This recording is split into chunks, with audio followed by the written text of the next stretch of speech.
the audience. This feels like a fucking suicide confessional right now. God, what that was the greatest wrestling moment. So, apparently, thought that was suicide. I'm like, excuse me.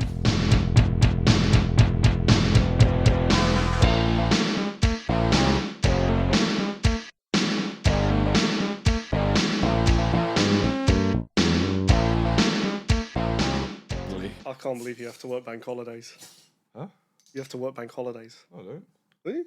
I was off yesterday. Oh, you did like a personal event? Yeah, it's my own. Okay, event. okay. My own gig, but let's not talk about that. Let's talk about wrestling. Who fucking Ray? I feel like I'm done saying we're back. We've been doing this. We've been doing this Yeah. for a while now. I was thinking ready about for this. I was thinking about sort of.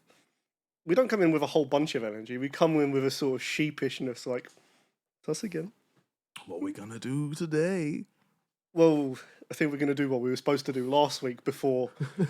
Because last week was the smarkiest episode yet, in the sense that I don't think we touched on... The only thing we touched on that we were going to touch on was Just Bring It. Yeah, just that was about it. Yeah.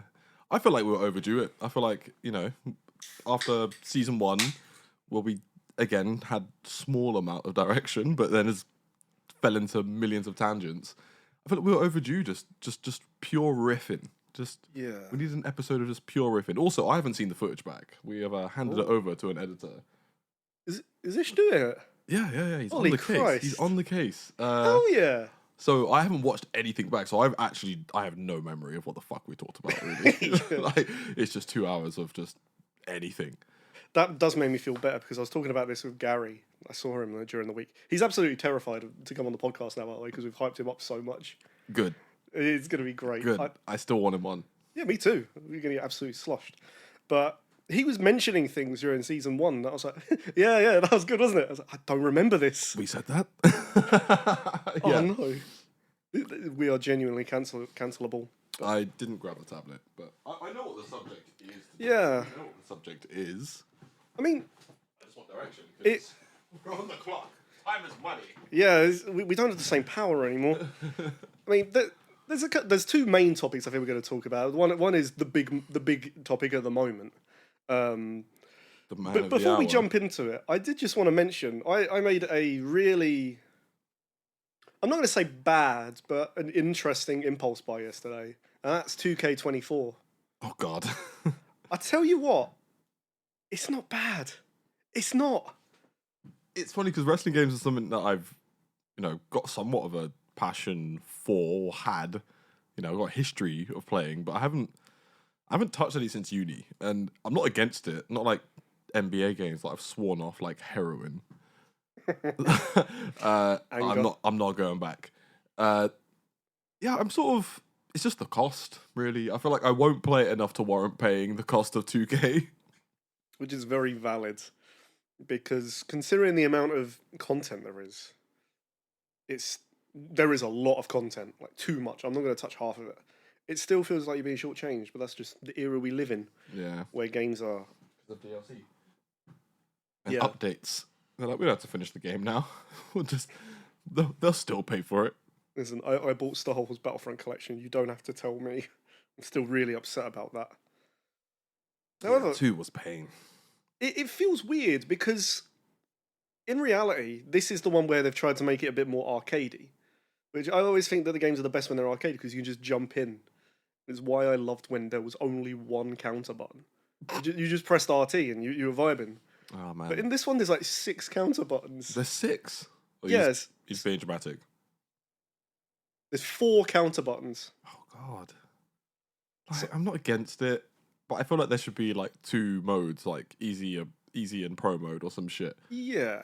If you just want to button bash counters and have an easy match, see who can land their finisher first, let's just have one of those matches. Yes. The problem is now, whoever hits their finisher first, that's probably like the quarter way of the match. True. Piss easy now. But you can abuse the game still. I've seen so much abuse. Getting easy count-outs. Getting count-outs was how I used to... I think when I started becoming a smarky gamer on I suppose what would have been the SmackDown versus Raw game still, is when I realised I can just blast my way through the career mode by just getting count-outs. Just beat them up, perfectly run back in the ring at 9, win. They wouldn't do a single thing about it as well. They'd just be fixated on smacking the shit out of you. It was too easy. But did you ever use the Here Comes the Pain cheese? Where if you set up a table in the corner, they would always try and put you through it and they'd get disqualified every single time. no, I didn't know that one.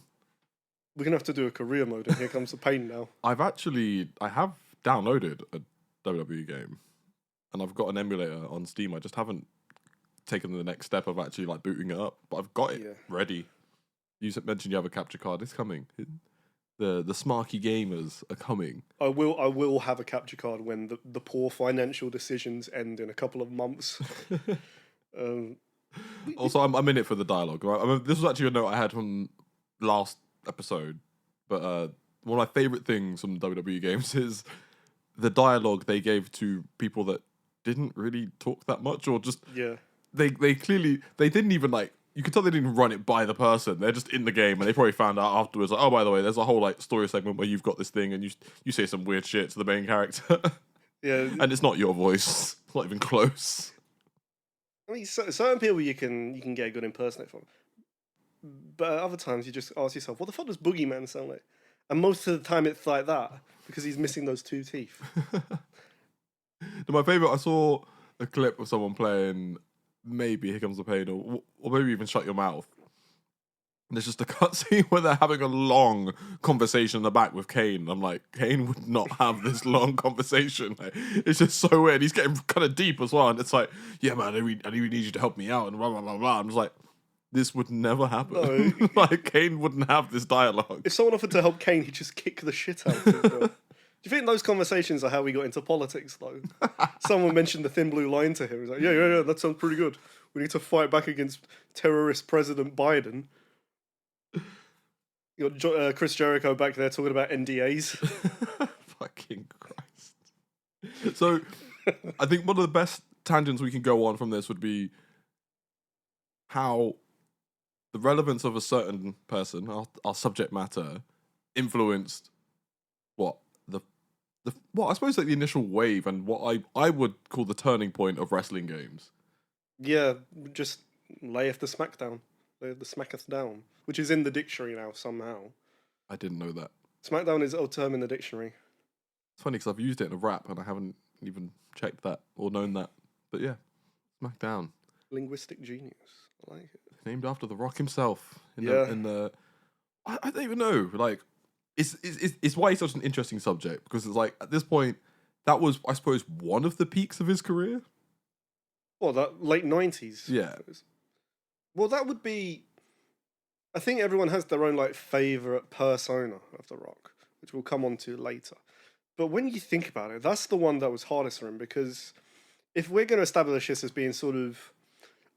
When he takes over the nation, I would say that's real. Like, when you get corporate Rock. Up until, I know there would have been a few face and heel turns and being about the people, being about the corporation. That run would have lasted until about 2002. Until he went off to shoot the Scorpion King.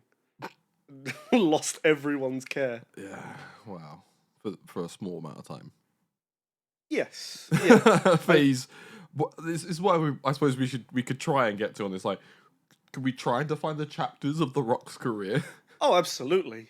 So you got the Die Rocky Die era. Whoa. You're jumping in way too early. What, Flex? Christ. That doesn't count. Flex. The early days. I suppose it does count because it's WWE canon now. Yeah. He's actually brought it up. Which is... It was really weird, that segment. It really was. What, because him actually mentioning being Flex Kavana. Yes. Starting his... I suppose it's... they've all got this thing where they just try and work crowds based on random tidbits. Like, yeah, I performed here and I won a championship here. And it's like, yeah, but none of these people were probably there. Like, in fact, this is so irrelevant to them. They're just cheering because you said the name of their town. Yeah, they might have heard that once he trained here, he got his start there. It's like, the fuck is a flex? What the fuck is this guy talking about? It's like, you were Flex Kavana? What? Who? That's a terrible name. I hate you now. Which is probably the only thing he could do to get people to hate him right now, because this run is fucking great. I think I'll get into my opinion on this one later. All right. I think there's too much about it. There's too much about it. There but is. It is good. It is very good. There is, and funnily enough, there's too much about it, but there's very little about Roman Reigns. To the point where people are worried about his health again. No, genuinely, people online are coming up with conspiracy theories because he's fucking never there. In the road to WrestleMania, The Rock is showing up more than the champion. That's ridiculous. Because we're going to sell tickets. And we're getting our money's worth from The Rock. Yes. Oh, Christ. But anyway, going back like 30 years. Yeah, 30 years. God. Well, maybe not full 30, but nearly 30 years. So, I just want to ask you a question. What was your first impression of The Rock?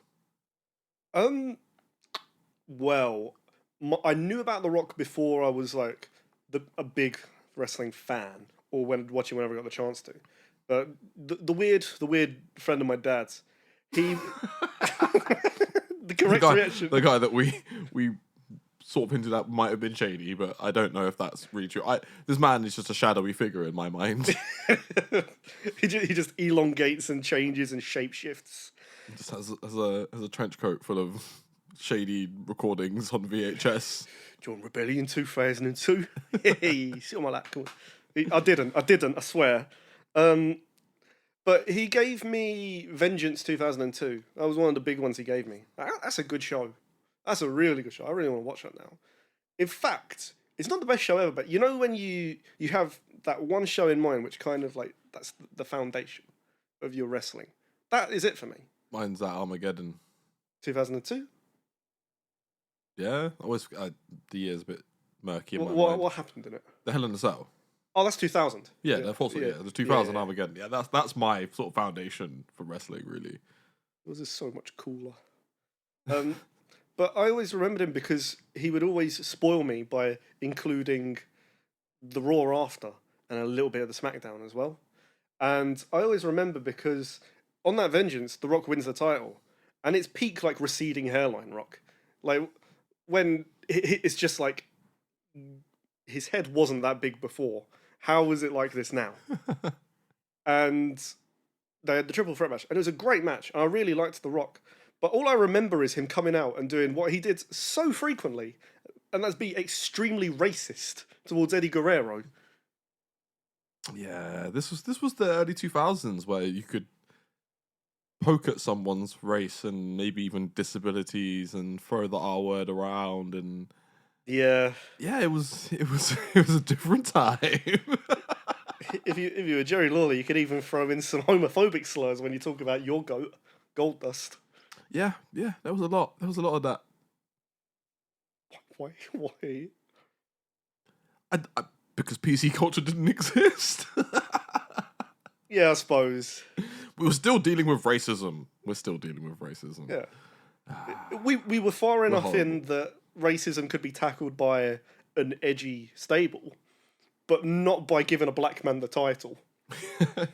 Like, the racism was more institutionalized racism and then poking fun at Mexicans, which, that's fine. Americans have done for centuries. Yeah, for centuries.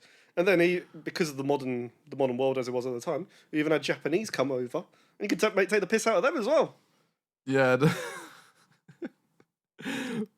And it was funny because, you know what? Back then, I didn't bat an eyelid to the racism. I just thought it was edgy comedy. Yeah. And The Rock was one of the best. He was. And he still is. He still fucking is. He's so good at that racism. Oh, I'm so proud. But I always remember that because he had so much charisma.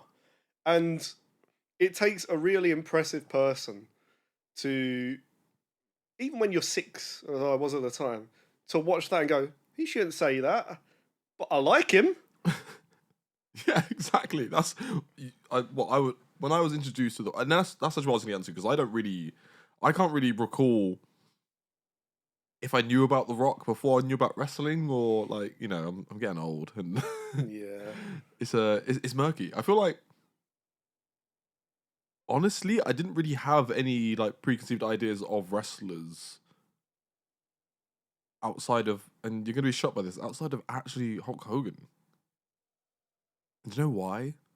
Because for some reason I'd seen some movies that he'd been in Oh no. as a child. We are not touching on any of those movies.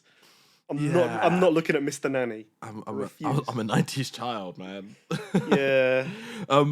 So yeah, I don't know. It's weird. I can't really recall my introduction to The Rock. He just is and always was. Can you remember the persona it was that you saw first? So I probably was introduced to Rock during like sort of peak People's Champion Rock Austin era. Because actually, I'll tell you what, when I do recall this, I basically missed DX. Like I never really I knew about DX through the games and sort of through pop culture, but I never actually witnessed DX as a child. I think I was, when I first started watching wrestling was when Triple H was out, because I remember when he came back and I was like, I didn't really give a shit. Yeah. Like I didn't really know who he was. Which was weird. And then obviously because of the DX stuff, I was like, oh, it's the guy from Degeneration X. But in my mind, he wasn't the main guy. No, it was of course it was X-Pac. Everyone loves X-Pac. Because I loved X-Pac. Yeah. And he was still good. And I kept seeing the New Age Outlaws and obviously Billy Gunn. So I was like, like, to me, he was the background one that was like being overpushed in my mind. And obviously the Stephanie McMahon. But anyway. Many people would still agree with that. For me. The Fed. Going back now, obviously I'm watching a lot of like Attitude Era and obviously realizing, that transition, especially like post Brett and everything, it was like the big, there was like a big 3 or 4, and it was sort of this rotation between the 4 bigger turtles of it now. I'd say Rock, Austin, Triple H, and Undertaker. Yeah. They were sort of like the big names, sort of like in contention for the title, sort of chopping and changing who was feuding with who. So yeah, my point being, my introduction was definitely Rock, Austin, because like Triple H was out and Taker was out. Taker was getting divorced. So yeah, and it was weird now realizing like the circumstances that actually led to probably like they were getting pushed anyway. Those two were the best trash talkers and like actually the most popular names. Like if anything, like all of them were sort of company men, but Triple H and Taker were like the company men that were. Yeah, you could never see them switching sides. Whereas like Rock and Austin were the most popular like superstars. Yeah, Austin. Lightning in a bottle.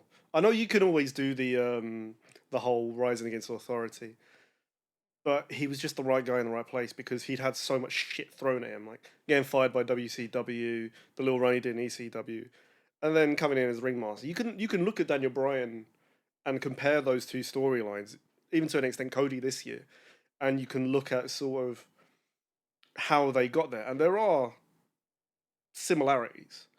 But at the end of the day, Stone Cold was a bald man with no respect and who had a redneck accent.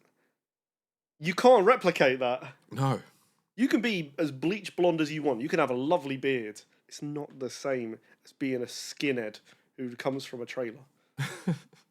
And just represented just pure chaos. I think that was the best thing about Austin. Like, going back to actually something, your hot take from season 1 about how Attitude Era episodes were bad wrestling shows. I get it. I 100% get it now. So I've been going back and watching random shit, especially for homework for this. And every time I get bored, and I like to show Olivia like the contrast as well. And even she's like, this is funny, but it's kind of weird. I'm like, oh yeah, like I watched an episode of Raw where there wasn't a match. So it was like 97. There wasn't a match for the first half an hour. It was just jumping between someone coming out chatting shit, backstage shenanigans, someone chatting shit.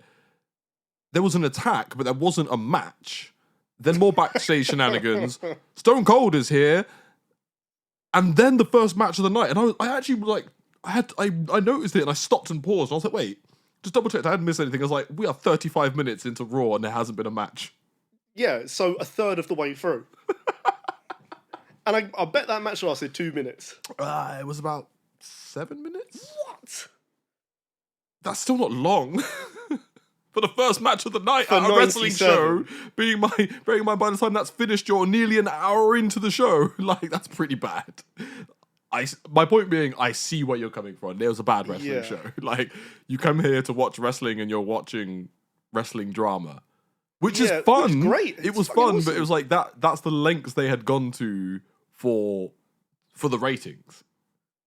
Yes, they stuffed. It became Russo a TV show. They stuffed so much shit in there. They need to like, because look at it. If you look at like the landscape of like TV in the 90s and like, you know, especially at the peak of the 90s where there was like a million channels, look at like Sky and all that shit, competing broadcasts, like they like the Monday Night Wars and, you know, the ratings battle between it was just as much about competing as a TV show as it was actually trying to win as a wrestling show. And like I think that's where your point comes in. Like, it's almost like to beat WCW, who had already lost their way, they did lose their way a little bit as well. No, Vince lost his 97, way. they were still on top big time in 97. No, but is it like ratings? But is it like what they had to do to get those ratings as a wrestling show? The wrestling actually was lacking in presence, only in presence. Like, not the wrestling was bad. It's just it was there. There was less matches. The matches were short. There was more drama, more segments, more promo cutting, and more theatrics. Which is the stuff everyone remembers. Like, if you look at a match on Raw, no one's going to tell you a single match that happened on Raw, maybe other than Foley winning the belt. But then after that, what do you have? You go forward to like 2001 for people to start remembering the matches. Because there was the actual transition to people actually being like, kind of like the athleticism. And I'll be fair to the Attitude Era here and say, you still get that now. Like, it's a whole meme about sort of 2015. Every Raw would start with a half-hour promo by the Authority. But the difference is, they would focus on one segment, and it'd be this one thing that kind of takes the story of the show. Whereas in the Attitude Era, in that time, you would have had someone gets run over, someone has an affair, China gets called a man, and someone's racist. And half the matches ended in DQ. Yes. Or a count out of some sort. That was the same show, actually. It was the same show. Half the matches ended in DQ. So we didn't get a match for 35 minutes. It ended in DQ. The next match ended in a DQ. The last match of the night ended with Stone Cold coming in and stunning someone and it ended in a DQ. I'm like, this is not a wrestling show. Like, this is just shenanigans on shenanigans on shenanigans. It's a show about wrestlers. It's a show about wrestling. They don't do much wrestling. But I think that's why I think they needed to like almost let that happen to let things like Rock and Austin, because like they became standouts because they could do both very well. Yeah. I think it was almost like a testament to why they won out over WCW, because WCW was doing mad shenanigans, but they were letting all these old timers who pretty much were using this as an excuse to not wrestle and also gatekeep the main event. Whereas like with Austin and the shenanigans, at least like there was that period when he was really mad and was just trying to ruin Raw, so he was just coming out and just stunning everybody. But what that actually meant was like matches you wouldn't have normally cared about became interesting because Stone Cold just came out at the end and just stunned these two random jobbers. What's better? You have a main event scene where it's two guys forever, or you have one where it's one guy forever, but he's just picking out random people and having moments with them. He's doing the Jeff Jarrett strut for some reason. Like, it's why I think that kind of, what you mentioned, like that little square of like bouncing between different people, it worked so well because everyone got a chance to be highlighted, but also the actual, you kind of had a main character. Like these days, like, sure, Cody's the main character right now. Or is it Roman Reigns? No, it's Dominic Mysterio. And I've got evidence. But we'll get into that on another episode. I'm looking forward to that. Just a quick congratulations on your marriage, Dominic Mysterio. Very proud of you. It's really weird seeing someone as an 8-year-old on TV in a custody match and then finding out he got booed at his wedding. I'm very proud of him. He's doing great. I love him. He is. He's probably getting more booze than The Rock ever got. It's very different. And he doesn't have to say anything.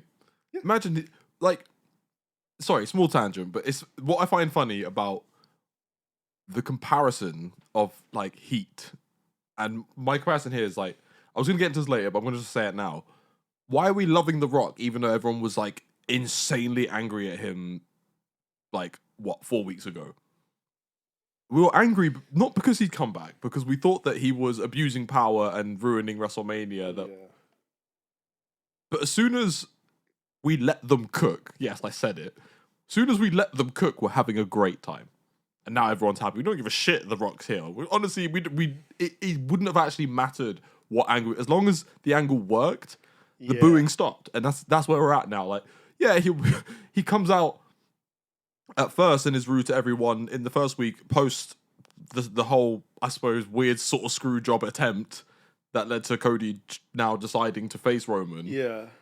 And everyone was booing The Rock for the next 2 weeks. And then what? Everyone's talking about the Phoenix stuff where he called everyone crack. We're talking about the crackhead stats and all this stuff. Yeah, he called people pieces of shit on. Barely any boos. People were laughing and cheering, and they're cheering every time his music comes on. Now it's over. The heel turn has worked, but only worked to make everyone love him again. Yes, but that's why he's so good. He's such a trash. This has been the story of his career, though. Die Rocky Die. He turns heel. Everyone realizes this is a charismatic man. He is so good at this. But then you go forward, 4 years? Comes back in 2003. Towards the end of his run, he's a face. He's going to do the Scorpion King. Everyone's just like, just let Brock smash him. He comes back. He literally asks people, do you want to boo me? And they're like, we fucking hate you. You sold us out. 2 weeks later, everyone loves him. They love him again. That's Hollywood Rock. He's coming out with the guitar and chatting shit. Yeah. Yes! Hate me! I'm scum! He's done it again. He made Black Adam. Black Adam is the best thing to happen to the wrestling industry in a long time. Don't make that link. That's not what happened. It is! It's not what happened. The power went to his head. He tried to ruin it for everyone. Listen, I'm not having this. I'll go full rock mark on you in a minute.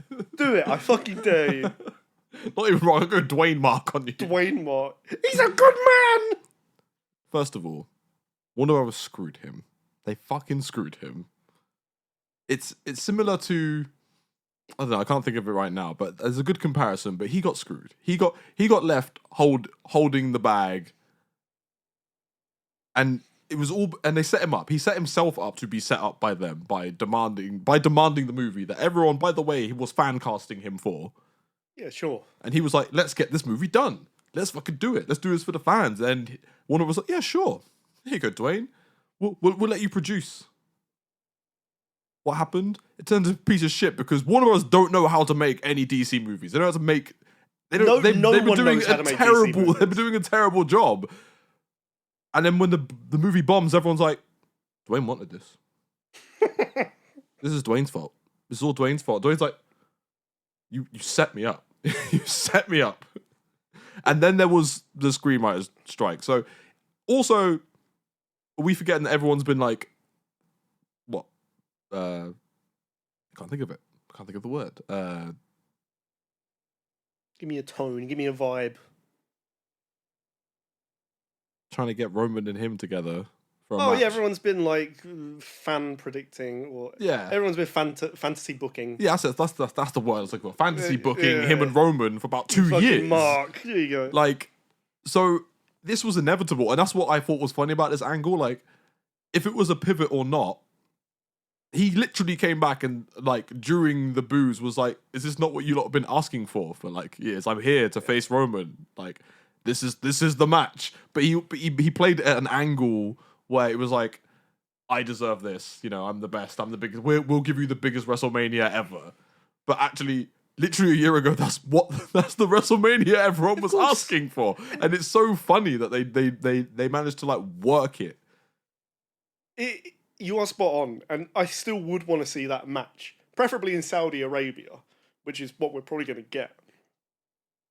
But it's all about the timing. No one wanted it when we got it, because by that point, 1 day earlier, they already had Cody literally pointing at him, screaming at him in the ring, saying, "I want you, Roman. I want you." The next day, he's like, "The boss has told me I'm going to face Seth Rollins."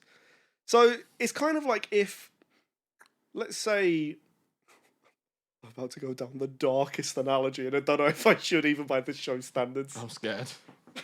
Let's say you had a terminal illness, right? And you were craving euthanasia. all of a sudden, you're cured miraculously, and then they grant you euthanasia. It's not the right time. You missed the mark. Jesus Christ. Oh, have fun with that one, Ishan. I'll let you decide whether we keep that in or not, but... But no. Honestly, let's wind back, because I didn't want to get into present day, because there's so much to go over before present day. There is. So, I don't know why. What did I have? Sorry, I'm looking at the notes, and I was like, I clearly was in a certain mood. I was not a bad mood, but I was in a certain mood when I was writing this, because did you write the Return of the Rock? And then I wrote in brackets afterwards again, and then in double brackets again with a question mark, and then in triple bracket, don't forget that time with Mick Foley. I try my best to forget that time with Mick Foley, because that's a fun angle to go.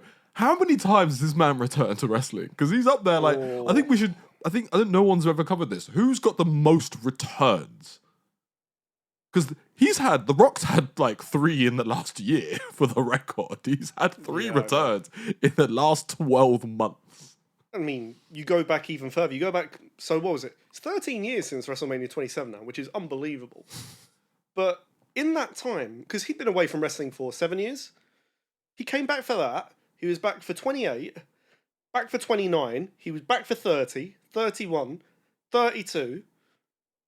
That's like a 6-year run. So he averages like a return a year. Yes. And he's been in wrestling for how long? Like, what, 27 years? Yeah, I mean, he debuted in... Well, WWEF. Yeah, he debuted for the Fed, which I love calling it now, in 95, I believe. This was before everyone hated his guts. Yeah, obviously. And that run, so 95 up to 2002, that's a 7-year run. That's an incredibly short run in the grand scheme of things. Also, Stone Cold was shorter as well. But he's averaged more returns, or as many years of returns, as he actually had in his original run. Yeah. So surely that's got to count for something as well. Yeah, he might. Yeah, he's got a jarring career up there with Stone Cold, but I think it's worse. It's actually worse because like for someone who's goated, his full-time run is actually very short. But, which again is a testament to why he's maybe some people's goats, one of my goats. I'm not going to pretend I don't think The Rock is one of my favorites. Yeah, and I think it's that. It's like, especially in recent sort of not retrospects, but sort of just like deep diving into wrestling, and it's actually I'll take this from John Cena, which is about talking about like giving back, and he has a very like strong sort of like, I suppose he feels like he has a strong responsibility for giving back for what he's earned and where he's at now. Yeah, I think The Rock is exactly the same. He doesn't really say it quite openly, but I feel like he does exactly that.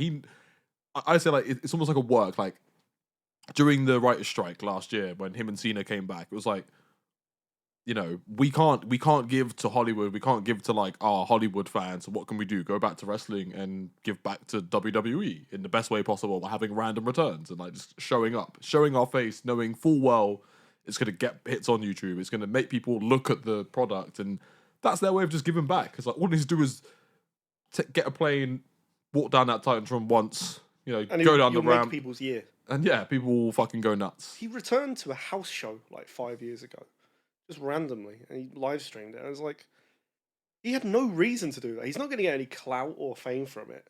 It's just one of those where you just make someone's day, or you make their year. When we go to this show on the 19th, we have no idea who's going to be there. It's a house show as well, so it's going to be chaos. Oh man, I literally keep saying to Olivia, I was like, I don't want to like make you jealous, but I'm like, I have to vocalize that I'm ready to be surprised on so many fucking levels because we have no idea. Because I think I'm just fantasy booking, but I feel like post Money in the Bank, there's sort of a pull, because I feel like with house shows there's a bit of like openness. It's like who's willing to go to house show. I'm sure some people get told you're going to the UK for this house show, but some people it's like, do you want to go to UK? And I feel like some of the bigger names they could easily just opt out, but some of them are like, well, Cena just showed up to Money in the Bank. just for the sake of it. Yeah. I still Rock live keeps in just pain. randomly coming back. Yeah, no one expected him to be on Raw. So someone could just make an appearance. I've got theories. There's people I want to see that aren't even big names, like D.H. sort of Smith. I want to see. I really hope Dom Mysterio is there. I pray to God Dom Mysterio is there. Oh, he will be. He will be there. It's a Raw show, so we're not gonna get Cody. Nah, I doubt we'll get. But well, it depends what happens at WrestleMania because it's Oh. like. But I doubt it. I doubt.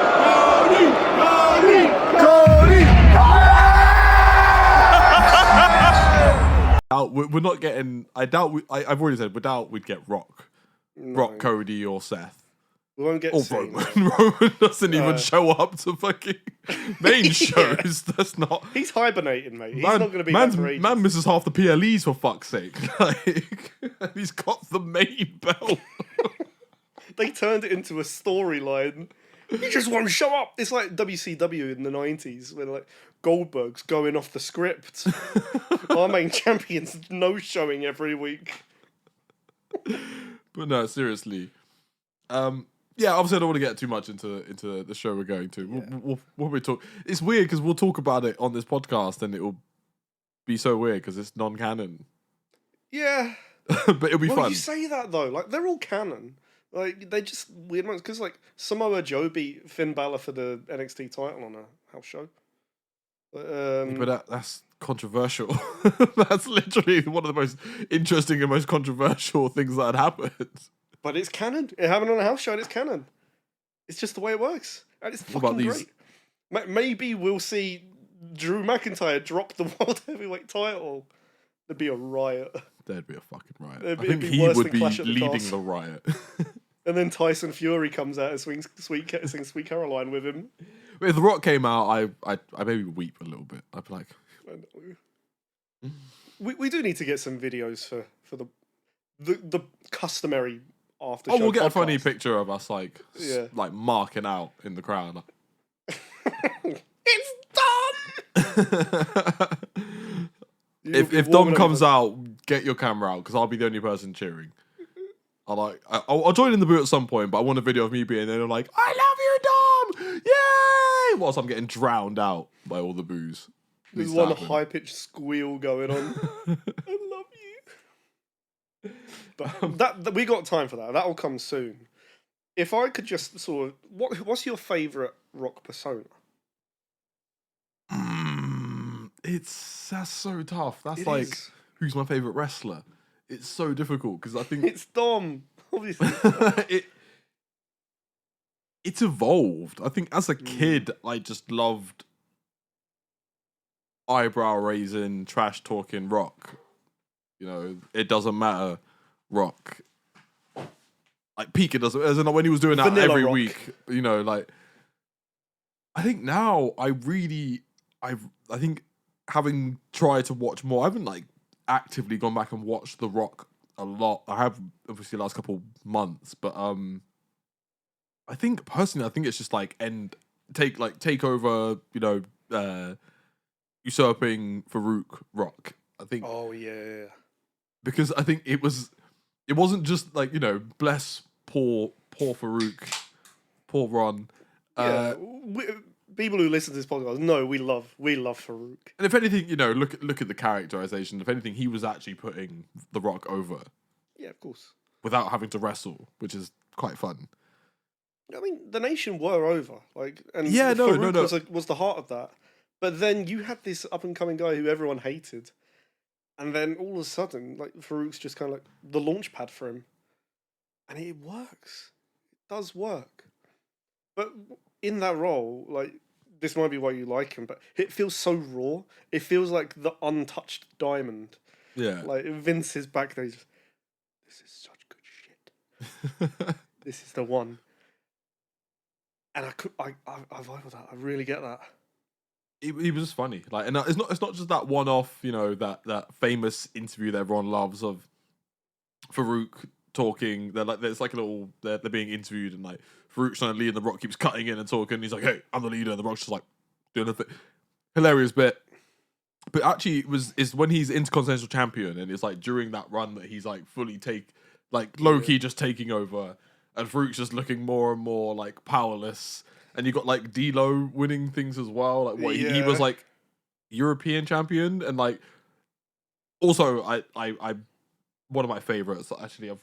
I've been making GOAT lists, Rushmore lists. Yeah, I've got an assignment. This is a future episode. But it's a little spoiler. D'Lo made. I didn't realize it, but yeah, D'Lo's made one of my lists. I fucking love D'Lo Brown. Like D'Lo was great. It was unfortunate that the other night I was watching an episode of Raw from 2002 or 3. As soon as you say 2000, and I'm like, oh no, 2000 D'Lo. Like I'm only talking about 97 to 99 D'Lo. It's my favorite D'Lo. As soon as the new millennium came, D'Lo was past his prime. Yeah, people like D'Lo, Val Venus. Like when you hear about 2000s versions, you're like, oh no, that can't be good. Oh no, that can't be good. Oh yeah, I love the British Bull. Yeah, when he wore those jeans. Oh, that Bulldog. The one that was just permanently sweating. Yeah. In the dog poop! But yeah, no, like I said, so that going back to Rock is like, yeah, my peak Rock, I think, personally. I really do get that though. Because if we were watching that at the time, I think if you were a fan of that Rock, you were the cool guy. You were the one who tapped into greatness. And it did kind of feel like it was real when he was like that. Yeah. Because it was a response to the feedback he'd been given by the fans, which was die. How do you bounce back from that other than dying?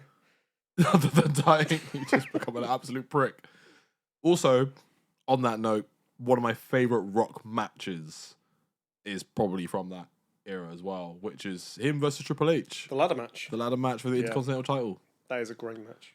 Really great. My favorite Triple H match, but both of them. Was that Mania 13? No, I think it's SummerSlam. SummerSlam. Yeah, I think it's SummerSlam 97 or 8. Because Triple H is wearing the purple ties. Yes. And I'm trying to think of the timeline of this Rock. He takes over the nation the night after Mania 13? Yeah, so this is when he has taken over the nation, yeah. And this is when D'Lo was still European Championship and was wearing that weird, like, blackish armor thing. Yeah.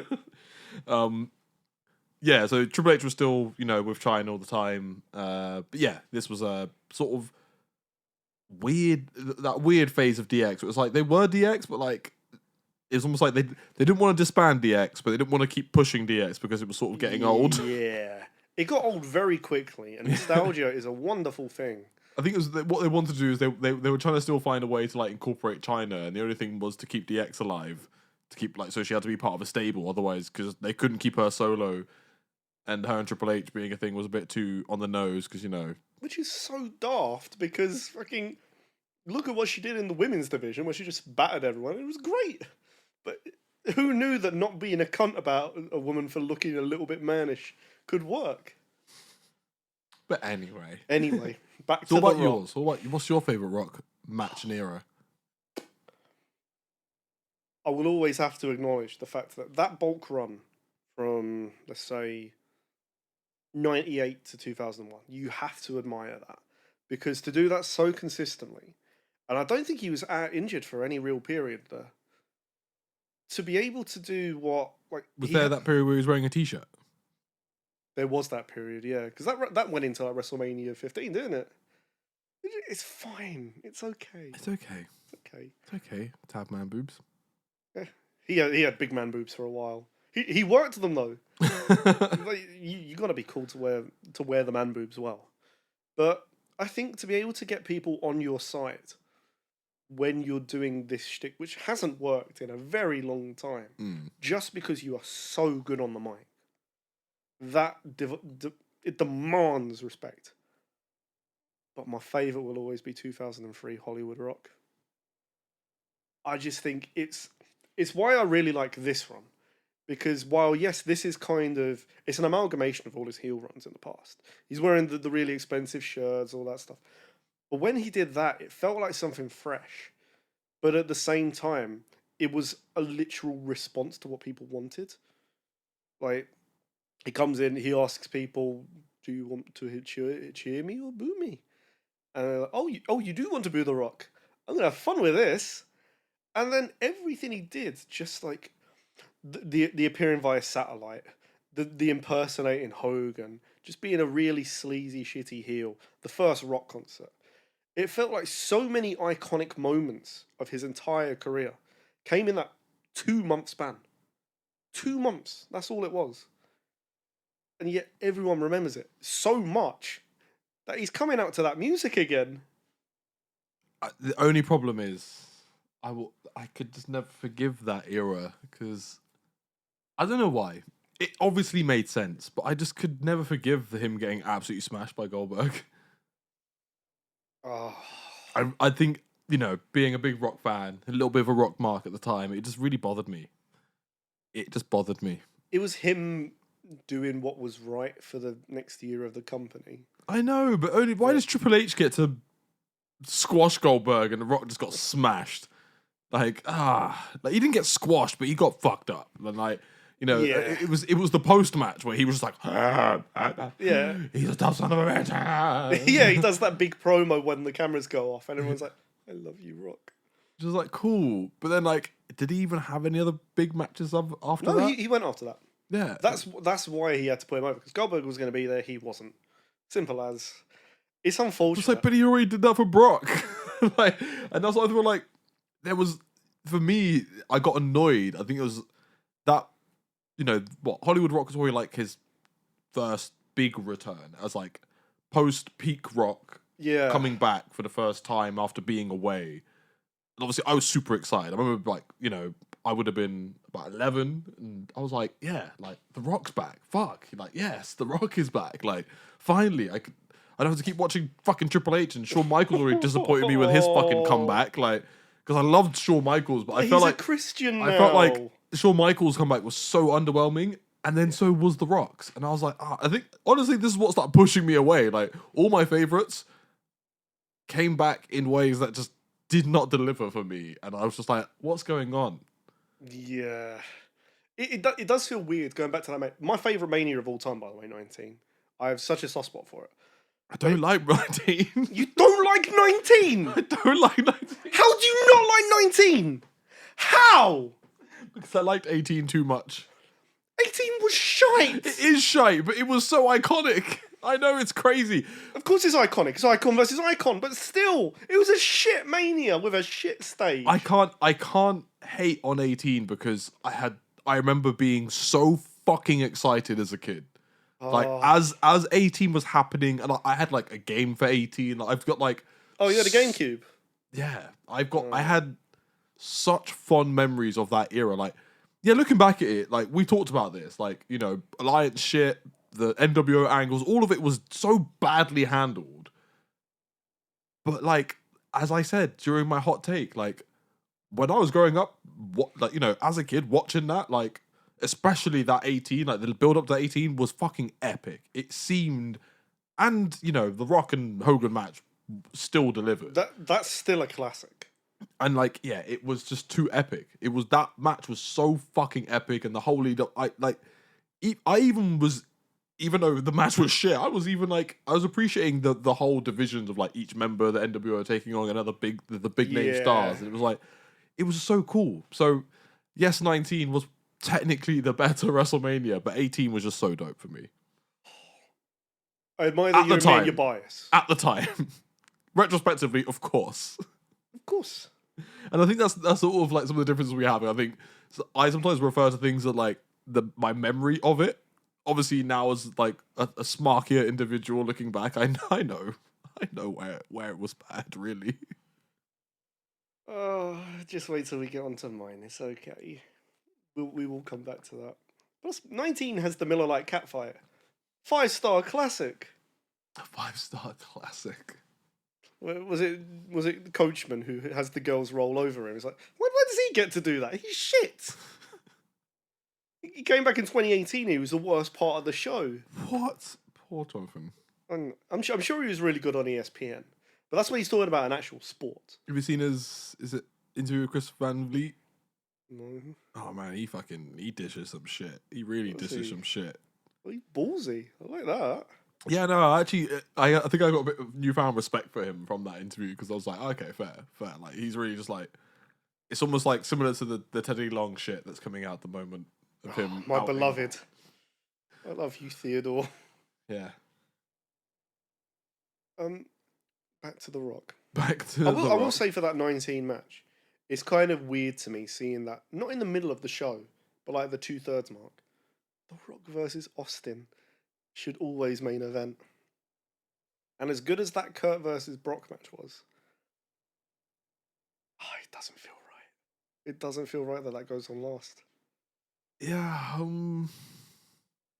yeah, it's a weird one. It is a weird one because I almost want to say it does make sense. It does make full sense. It's the main title. It should go on. Although I would have said if Booker T had won, as he should have, that should have gone on last.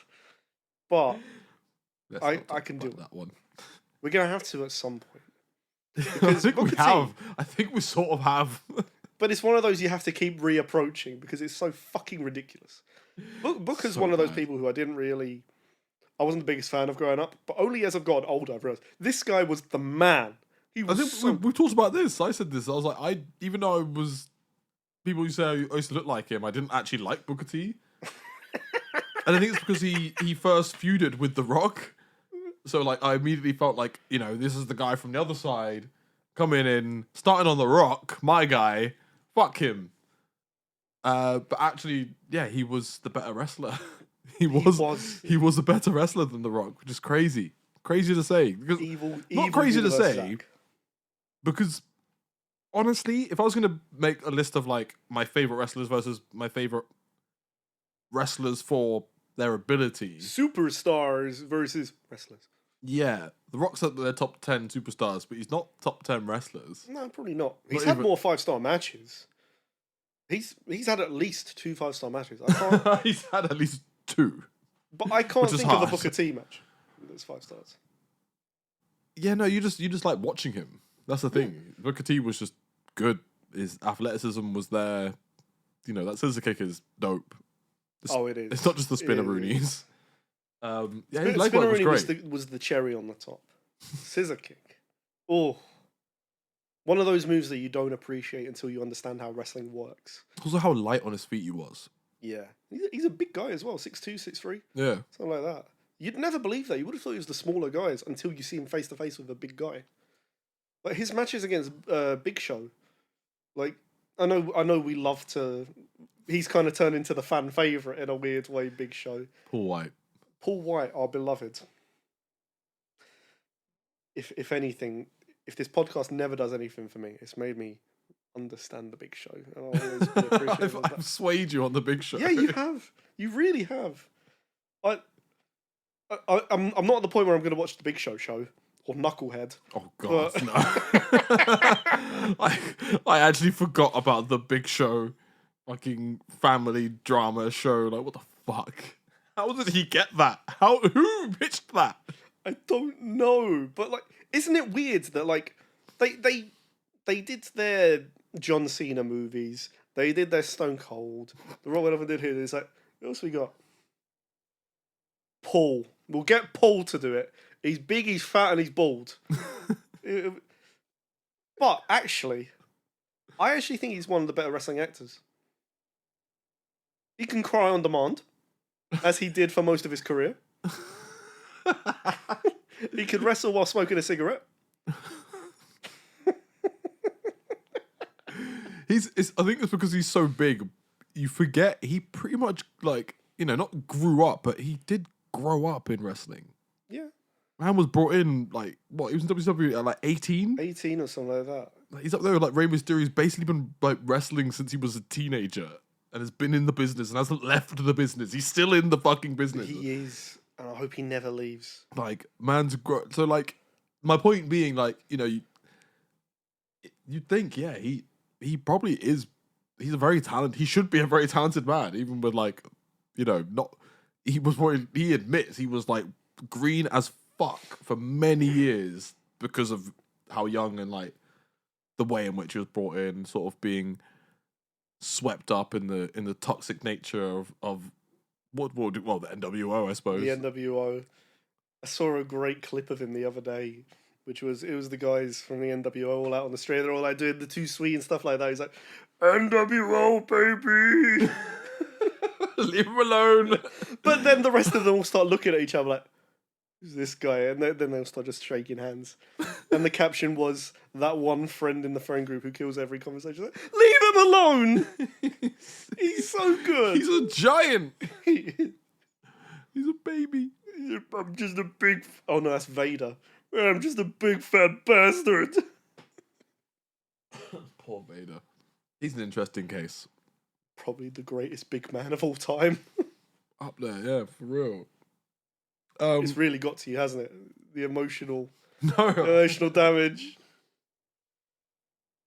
God. What's that? I did a whole thing and I forgot about it. Oh no. I had a test for you. Oh Christ. I know you've got probably a test for me later, but I've got a test for I you. do. And it's actually on something we've touched on today. Oh no, I'm worried. But mine's a rock test. Oh, go on. Yeah. You saw the document, right? Not since you updated it. So have you seen? I intentionally put it in a different font so you might not be able to so it was barely legible. It's a bit of a random thing. You've seen my glasses. Nothing's legible. I'm gonna try and make it a thing for us just because I find it funny. I've gone to our favorite new website, the SmackDown Hotel. I fucking love this website. It's so good. I don't know if they make money, so I'm like, maybe they should sponsor us. I don't know. Not a paid ad, is my point. But the SmackDown Hotel could be if you want. This shirt is plain until you say it's not. It's basically the fucking Wikipedia for wrestling. It's excellent. They don't just do WWE as well. They got everyone. Everything's on there. So a little test. Shouldn't take too long to go over. So you remember one of the details that the SmackDown Hotel has is face and heel turns. Yes. So I obviously went and I found the Rocks. And they've got these dated lengths and everything. So what I'm going to do is I'm going to give you the dates. Yep. And you're going to tell me heel or face, because that's... whether he's turning to that. Oh, yeah, what alignment he was. Okay. Yeah, sure. So, let's start. And there's a funny one on this, but let's start at the beginning. Because it might be easier to remember, maybe you could remember it in order. So, let's start. November the 4th, 1996 till August 10th, 97. So, what? Not even a year. So, that would have been months. A heel run. Incorrect. Face run. What? 96 to 97? Yeah, 96 to 97, he was a face. So I knew he was a face after WrestleMania 12. He must have had a mini heel run in there as well. So then it obviously gets easier from here. So yeah, that's a bit too easy now. Yeah, okay. I'm just gonna go. Oh no, it's not. It's not. It's actually not too easy because it's up and down. So August 11th, 97. New stipulation. So obviously he turned heel because it's August 10th he was face. August 11th he turned heel. Sure. How long was he heel for? Oh. So it's August 11th, 1997. I think that's a long one. How long? At what point? Try and think about it, because obviously it's like, when did he turn face again? Because you got two different Rocks in here. This does get tricky. Yeah, you've got, that would have been Nation Rock, but also Corporate Rock. That's my thing. I can't remember if he briefly turned face in there before we went Corporate Rock. How long? So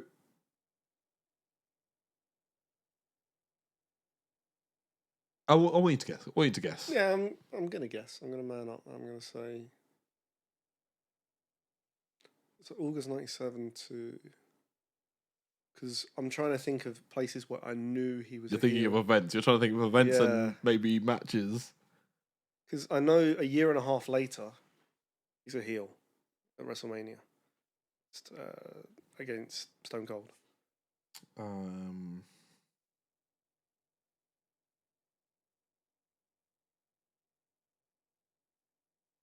I'm going to say a year and 7 months. Okay, so August 97 until sorry. It's pretty much a year and like 2 months. So he's a heel from August 97 until October 11th, 98. So then he's going to have a really short face run. How short? I think we might be looking at less than a month here. Oh, I'm going to say it's a month. I was like, it's a month. It's bang on a month. So I'll take that. October 12th to November 14th, 98, he was a face. That would have been such a tease. Then playing into exactly what you're calling corporate rock change, which then he goes heel again from November 15th until when? November 15th till... Oh... I'm going to say May 99. More or less. It's April 24th, so end of April. Oh, so is that right after Mania as well, pretty much? So turning face. So it says it's face April 25th. Now, for how long was he face? Oh, that's got to be a long one. That has to be a long one. Because in that first run, he doesn't turn again, I'm sure. Unless he does one again in 90. Because obviously this is obviously covering... So he's face now, this, turn of the millennium. You get another Rock Austin during all this. Yeah, which he's a face for as well. I'm giving you hints, but yeah. Think of like all his big matches for next like few manias and things. What position is he in? He's a face. He's a face in 2000. He's a face for... I want to say 2003. Correct, Stephen. January 2003. This is what I mean, though. That run, like, you bear in mind he came in as the blue chipper green babyface, and he just couldn't get over. And then he maintains that run for 4 years. That's impressive, not having to turn. Obviously, it's no John Cena, who we booed the fuck out of anyway. We didn't give a shit. Like, fuck you, John. I hate you. The best thing to happen to wrestling in ages. Okay, so... Do you remember how he turned heel in 2003? Well, it would have been the he returns and he comes out and I was going to say want to boo him, but it's the feud with Hogan, and he starts appearing via satellite, and he's talking about I love tofu, and then everyone's just like boo, you can't like tofu. So obviously, do you remember how long he stayed around for then? It would have been until about 30th of April. End of April. Backlash 2003 would have been his last appearance. So it says December 2003. Now, I'm saying this as a hint because obviously I think that they're sort of counting it as like he was heel until he came back. Yes. So even if he went away, which I think you're right, would have been like April, May time. He went away, and then when did he come back? I thought he came back in March. February? Come back in December. Yeah, end of the year, December. What did he... I want to know what he did in December. Because it must have been a one-off appearance. It's interesting what they've got written here, because it says he obviously came back a face. Mm-hmm. December 8th, 2003. Because obviously he wasn't mainstay, so they're saying that he was... I don't know, because it's weird. There's not much details. It's got dates. No. So it's saying until August 2004. And I think that would have been just like appearances then. Anytime he appeared over that year, essentially. So when was his next appearance? After 2004? Yes. Say 2007. Maybe, but it's not on here. Okay. I think it's just got heel. If we're doing runs, his next run would have been he would have come back in February 2011. Bang on. As a face. Yes. As a face, in quotation marks. And for how long? That would have been until this year. That's interesting that you've said that because, yes, But when? Okay, so when was his last appearance then? That's a tricky one though, Yeah, I know. because we're talking about sort of his last appearance would have been WrestleMania, so 27. Then he would have come back for Survivor Series, where he would have faced Miz and R-Truth. So I want to say October What year? 2011. Then he You gotta would keep going. then he would have disappeared after November, come back in January, Mm-hmm. disappeared in April Of 2012. This is the smarkiest thing we've ever had on this show. I feel like we're such doing a The Rock virgin properly. right now. Then he would have come back December of 2012. At which point he would have stayed semi-consistently until April. Then it would become annual. That's when you start to get, he appears for WrestleMania 30. those don't count. Those aren't being counted. Because it's So not a April run. 2013. Face. So then, this is a bit of a deep one. When did he actually first appear for a run? It would have been pre-96 because... Oh no, as in I'm talking like this year. Oh, this year. So when you did asking for a date or a month? when did he come back? Not after the Rumble, weren't it? Yeah. No. Yeah, because it would have been the SmackDown after the Rumble. So it was February. 27. February 26th. How and he was He was a face very briefly. how long was his face run? 2 weeks. Was it 1 week? 3 days. 5 days. Well, it's the big show. And I've actually written here fastest heel turn in history. No, it's not. It's not. What to come back face and turn heel in 5 days? In fairness, that's a 20-year face run. Nearly. That's the No, sorry, no, it's a 21-year face run. That's the slowest heel turn in history. No, it was a because slow it's runs. burner. Like, so I've got it. It's all in grey for some fucking reason. I need to change the color, but yeah, it's all here. So it's like How face. are you reading that? I sort of remember it a little bit. It's like references, but yeah. So currently, he is a heel. He is a heel from February 8th, 2024 to present. But is he really? I feel like he was a heel for about 2 weeks. Now he's like an entertaining tweener. Where he's only heel. He covered when a belt in a man's blood. No, dedicated Let me to finish. his mother. He's only a heel in regards to Cody Rhodes. I think in any other regard, because he's not doing heel type stuff to anyone else. It's because that's the only person he's interacting A with. real heel is just a straight up dick wherever they go. You He know? called the Chicago crowd pieces of shit. He does that. He would do that as a face. Let's be honest. He'd mock them lightly. He could. Playful banter is different to brutalizing a man that's what it's and saying this one's for your mother. All I'm saying is, but for Rock heel turns, I feel like it doesn't count fully. It's like, Well, because it's the most entertaining he's been since 2003. true. Which also brings me on to, are we going to talk about that 2004 run? Do we have to? Maybe. I watched it. It was only 2 episodes of Raw. He returns at the end of one to, you know on SmackDown when they'd have like the washing machine pop.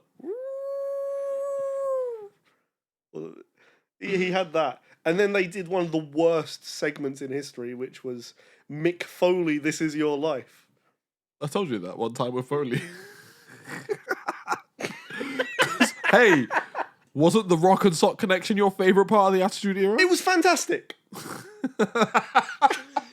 It was. I loved your tone. Oh my god, that set me off. Because I feel like you were so close to like almost being like, yeah, but it was fantastic. Okay, I would never shit on the Rock and Sock connection. But come on, man. Like, come on. What the fuck were we doing? It's like the meme where it's like, I've never done anything wrong. I know this and I love you deeply. But 2004 was awful. It was so bad. The match was fine. And I was surprised that he had charisma. He was still The Rock. Yeah. But no one gave a shit. I think it was I think even because I don't know if I remember it. I was in this state where I was a bit disappointed by returns, especially like I think having the early sort of phase of 2000s where Mick Foley was coming back and having interesting feuds with like, you know, Edge and Randy Orton.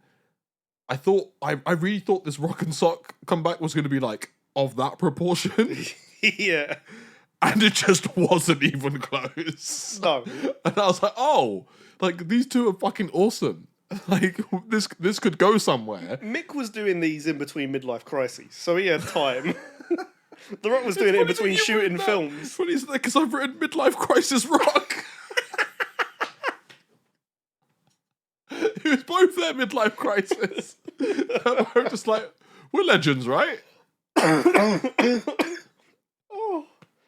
We're supposed to be. You know what we could do to solidify our legacy? Let's go back and be really mid. Let's ruin everyone's perception of us now, so they think we were really good back then. Because they're I suppose they're like a deep cut like tag team from like the 90s, late 90s, like Attitude Era, like. Yeah, I would call them a deep cut. But But which is the funny main because thing I remember remember what I was from saying last week about like how the Brothers of Destruction are barely a valid tag team stable. Yeah. The Rock and Sock Connection were way more. They had 2 different tag team title runs, I believe. Probably about 2 weeks in total. But they were more of a tag team than Kane and Undertaker were. Yeah, because they actually like interacted instead of just standing around looking cool. like the 2 weird overgrown goths at a party with no social skills. I'm repping those boys. They're just there in a corner looking scary as fuck. No one talks to them.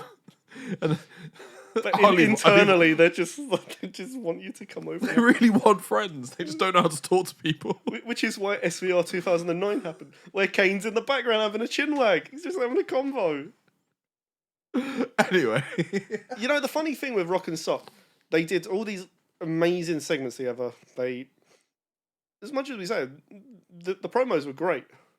And yet the thing that I still remember the most about them is, you know, in Halftime Heat, when Mick Foley beats The Rock with the forklift, and they do the slow crash shot on The Rock as he's just like, no! That's the only thing I remember about them. And it doesn't do you any favours when that's the case. They're a weird one because, like, you know, with certain people, I don't know why, maybe I'm getting smarky, but in a certain way, it's like, if I want to look for a certain run, I'd know where to go. Like, yeah, I actually don't know where to go to find Rock and Sock Connection. Like, because they happened during like 98, I feel like. But at what point was The Rock face long enough for that to happen? Exactly. So I'm like, when even was the Rock and Sock Connection is my point. Like, it's so hard because, like, considering they're like I said, deep cut but iconic, so much so that they had a random run again at this point, which is literally what we're ripping on. But it was like, if it was so important, why can't I remember when they were a tag team? That is the best way of ruining Rock and Sock. Name one show they were on. I'm so sorry. I'm so sorry. Can you name a pay-per-view they were on together other than Mania 20? No. There you go. No, of course not. I could tell you a show that Cody, Rhodes, and Hardcore Holly tagged together on. No, that is you being smarky, because no one should know that. I wish I didn't know it. Oh my gosh. as much as we take the piss, Which they is were non-stop. It's great. Mick Foley's going to end up the new Mark, but that's going to be depressing more than it is anything else. Yeah, every time I see Mick Foley, it's up there with a few people. I'm like, oh shit, you're getting old as fuck. Like, I'll do that when I'm wearing white, for fuck's sake. like he's getting there, man. He's getting there. Like, you know, being thrown off things and burnt and God knows what. As much as that man has, He keeps threatening to come back as well. Because I think he's wants not to teasing, die he's in the ring. Yeah, He's like, I'll do it. I'll die in front of all of you. This will be my euthanasia. they'll give him like a blood capsule to make it look like he's bleeding. He'll just cut his tongue off. He'll do a New Jack, but to himself. Oh, that's cruel. Mental. Right, I think we've got half an hour left of this. So, did you bring the belt? Of course I fucking brought the belt. Of course you fucking brought the belt. Right. So, let me tell you a little something about this belt. I told you via message, but this has brought only chaos to my house. Oh, beautiful.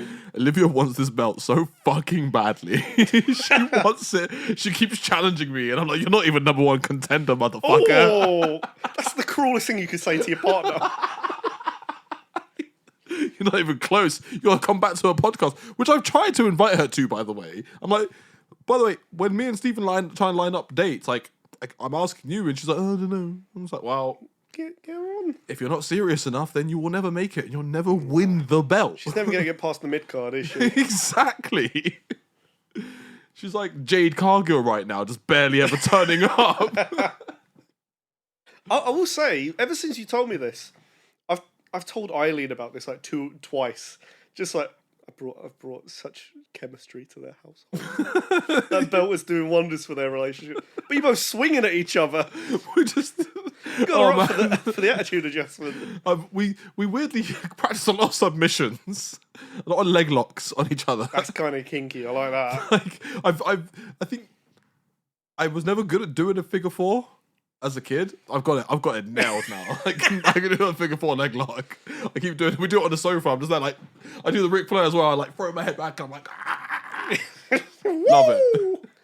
She's going to come on and we're going to talk about Ric Flair. She's just going to have 1,000 yards stare. Trauma built into it. Oh man, we've done like, you know, the classic belt to the face, like ref bump. Like she's really good at taking the bump as well. Damn it. I admire it. I really do. I'm gonna work her up to let me power bomb her. It's close. Couples who take bumps together Stay together. Right, let me. Right. This is the moment. You're not going to wear this, right? Yeah, of course. It's important to. I think I realised. I think in the last episode, I thought it didn't fit. I just wasn't wearing it high enough. It fits. It doesn't fit me. I'm just fat. It's all right. It's above my belly button. That's where I've got to go. It's basically on my ribs.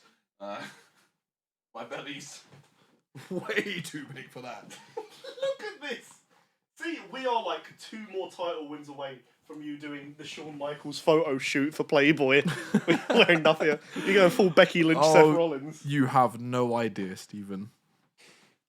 Olivia knows things. Do I want to touch this belt after? No, it's just all I would say is it literally happened last night. I came home drunk a little bit, and I was telling Olivia, I need some of the belt for tomorrow. And I got the belt. Obviously, I was very tired, and I was in my robe, and I was like, I'm gonna put the belt. That's cool. I'm not naked. Just smearing it on your balls. My cat's in the picture as well. It's me and my cat. Like on the sofa. I'm just in my underwear wearing the belt with my cat. No, that's realistic. I'll allow that. Do you want to hazard a guess about who today's fact or Fabe is about? I don't know. But I say his belt off. I can't sit comfortably. I'd love to see you walk around this building going to the toilet wearing that. I will do that. You wait. I got a very generous paycheck. Like, I'm this close. Depending on what's on sale at this show, like this might get an upgrade. I'd rather you than me, because as we've made very clear, I wouldn't be welcome home if I bought it. I'd laugh if I get you kicked out of your house because you won it. Bought it, it was him. No, Zach won it. I won it on the podcast. He's like, bullshit, boy. He just takes the belt and starts beating me It's with such it. a fucking muck. Anyway, do you want to guess who it's about? We've mentioned him today very briefly. Oh, briefly? Yeah, very I was briefly. like, is it The Rock? No. No. We can't do two. Hardcore Holly? There's not enough facts about Hardcore Holly. It's just, he's a dick. He's a cunt. He's just a massive dick. He has no charisma. He carried the scales to the ring with him. As a tease, this is actually... It's going to make the title of this segment quite controversial, because there's no truth in this week's episode at all. Oh, God. So is it Dom Mysterio? No. I know, but I'm worrying because I sort of need to pee. How long we got? We still got enough time. I'm going to run to the toilet. Go on. Because I need to go to the toilet as well. So no capacity. go on. I'm just going to wait till he leaves the room. So, this week's is going to be about Hulk Hogan. I have taken a lot of pride in scouring the internet for some of his biggest lies. And it turns out that they're kind of hard to one up. So, for the most part, I've actually just gone ahead and I think about 7 of these answers are actually lies that he's told. But the story of the show is going to be, is it a lie that Hogan actually told, or is it something that I've made up? I'm hoping it's tricky for him, and I'm hoping that the ring psychology has worked to some extent. So we'll find out. But this just feels like I'm doing a confessional right now. This feels like my suicide tape. That whole cup is one of the greatest moments in pro wrestling history. I just told the audience, this feels like a fucking suicide confessional right now. God, what are those greatest wrestling moments? So, apparently you follow that with suicide. I'm like, excuse me? Right, I'm going to return the favour. I'm going to go piss now. You have to stay. God, this is going to be a madness. So, I'm hoping I'm about to win this because I'll tell you what. If I win this round and get to keep the belt, I will send the picture and add it to the edit. At the end of the episode, you will see the picture I was talking about, my drunken photo laying with this. I have no shame, so I can't physically be embarrassed by it. It was just entertainment to me, and I think it might drive some views, hopefully. I don't know, maybe go viral. If I lose, I will force Olivia to come into the next episode to try and also win the belt, just so it's back in my household. We'll see. I just found out that West Ham bottled a 3-1 lead and lost 4-1, so I'm out for blood right now. You fucking West Ham fan. I fucking hate my life. Go back to Man U, you idiot. I was going to say, I can't go back to being a plastic, but West Ham have won a trophy more recently than Man United. So now I'm the plastic for supporting West Ham, my local team. You're an open glory supporter. What happened, Stephen? It's better to not be Is this why you're supporting Cody Rhodes? Wow! I'm forever blowing Cody. Right.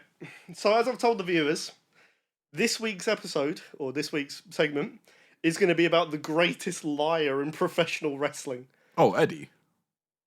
No, that was kayfabe lying. Hulk Hogan.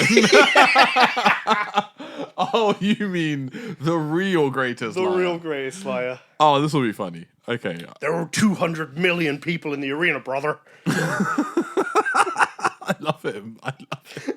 He has no self-awareness. It's great. Maybe he's got CTE and we're actually making fun of a man with serious cognitive issues. He definitely has cognitive issues, but I don't think that has anything to do with CTE. Maybe he believes arenas do hold 200 million people. Maybe he fully believes that it is possible to get extra hours in a extra days in a year by so traveling you've around done the your world. research. Oh, I like this. This is going to be good. I've seen Joe Rogan clips. I don't watch Joe Rogan. I I don't. don't watch Joe Rogan. So, this week's episode is going to be, did Hogan really lie about this? Or did I make it up? Oh, fuck. Oh, God. Like, that could be anything. It could be anything. It's great. As I say, I'm going for blood. I want to have the weird photo shoot with the belt. He wants the belt. I've also offered something if I win or lose, but you're going to find out afterwards. It's not that crazy. It's fine. I'll tell you after the quiz. Did I consent to this? Yeah, you're on the podcast. You've been doing this podcast for this amount of time. You consent to fine. everything. All my shenanigans. As long as I consented, I suppose. Right, number 1. Hogan scouted Goldberg in the 90s after seeing him play football. Fuck. See, this is... Bear in mind, none of these on the list happened. Like, did Hogan say they happened? yeah, Or did I? like, that's the problem. Like, you could be playing... I don't know if you're playing... Could be playing to, like, how much I actually know about people. Like, for example, I know Goldberg was a football player before wrestling. Was he? I'm pretty sure he was. He was a beast. He was like... In fairness, most people of his size in wrestling were failed footballers. No, I'm pretty sure, yeah, he's a football player who got Roman injured Reigns? or some shit. But did Hogan claim that he scouted him? I'm going to say no. Hogan did not say this. You are correct. That is Fabe. Okay. Do you know why? Because I know there's a whole thing between, like, a weird separation between Goldberg and all of those lot, like, when his whole streak thing started. And I know that they... Essentially, Hogan and that lot wanted not to do with Goldberg because obviously they wanted to keep Goldberg undefeated, so they did not want to wrestle they him. stay far away. They're like, I'm not fucking losing. I'm not putting him over, so just keep him away from us. Who knew Hogan and the rest of the NWO were so selfish? Who knew? Fucking assholes. Number 2. He was lined up for Macho Man's role as Bonesaw in Spider-Man, but thought Savage could use the attention. Yeah, I feel like he said that. Fabe. Ah, you made that up? Yeah. You bastard! I'm in his head. I'm in his head, brother. I should just do the rest of this in the Hogan voice and get you on. Only because the accent, I was like, yeah, he probably Yeah. arrogant fuck. The thing is, I was playing chess with myself for this one. I was like, Bonesaw came out. No, Bonesaw the movie. It's like the Iron Claw, but better. Have you seen the Iron Claw yet? No, I really want to. Though. Same. I was going to go see it when it was in cinemas, but then by the time I got Eileen to come and see it with me, because I subject them to all of my wrestling problems, it was gone from everywhere. See, mine Olivia. Olivia was the one who keeps suggesting it to me, and then we just kept missing it. Like, Another double date. Just so everyone knows, we're going for a double date to watch a local wrestling cage match. And I feel like you really underplay that. We're watching a fucking cage match. Fucking cage match! There's not even a cage match at Wrestle fucking Mania, so I think we're winning. No, it's all singles matches at WrestleMania. Oh, you see my point of view now. Oh, Admit it. Gary wants to scrap with you for that. He's not happy about that. What? That I'm shitting on the amount of singles matches? He thinks it's quite varied. How? Ask him. Ask him. The only thing that's happening is a fucking ladder match, and we all know how it ends. They're going to split the tag titles finally. Well done. Hopefully it'll be a good match, but have you seen who's fucking in it? New Catch Republic ain't winning. It's okay. Even if they are great. They're kind of great. As wrestlers, they're great. As a team, they suck. They're a bit boring. They are so boring. It's not their fault. Who cares about DIY? No one. The 2018 IWC Squared Circle in 2018. Oh wait, sorry. I will take it back. There is another tag match now. Oh, what? The really awful Damage Control one? No. Is that? Oh yeah, that got confirmed last night. They're doing a six woman. Jade, the Black Girls. Oh, so we can have Jade betray them and then have Jade versus Bianca. Oh no! Don't do that. I predicted all of this last night. Sorry, I've stopped you on this, but I will just say this. I was watching SmackDown last night. I finished my gig and I looked at the time and I was in the Uber with Olivia and I was like, we can watch the rest of SmackDown. It's only 10 past midnight. Because SmackDown started playing at midnight, by the way. Yeah, thank you, Daylight Savings. So, yeah, and what was weird was I guessed before the match happened, I was like, hopefully we find a way to get Jade involved in this because I don't know why the fuck we're holding back Jade. It probably won't happen. Bailey's probably going to come out. It also happened, and I was like, here comes Bailey.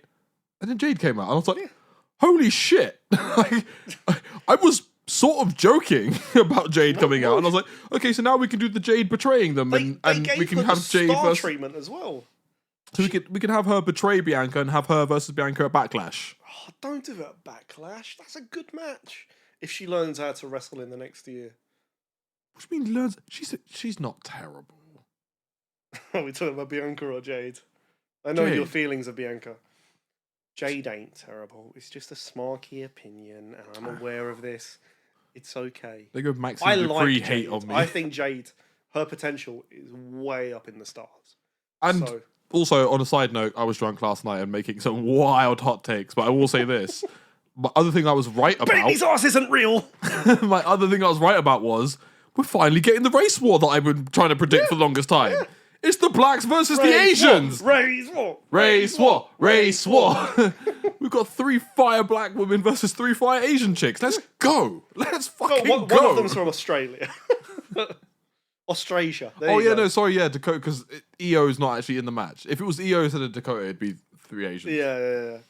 I do like... Damage Control are basically an Asian stable, though. I'm starting to come up with a headcanon right now that in the aftermath of Oppenheimer coming out, the Japanese are like, we need to sort these fucking Yanks out. Right, back to your quiz. Right. So it's what, 1-1? It's 1-1. Number 3 is the George Foreman grill was originally the Hulk Hogan grill. So I feel like a few people have made a claim to this.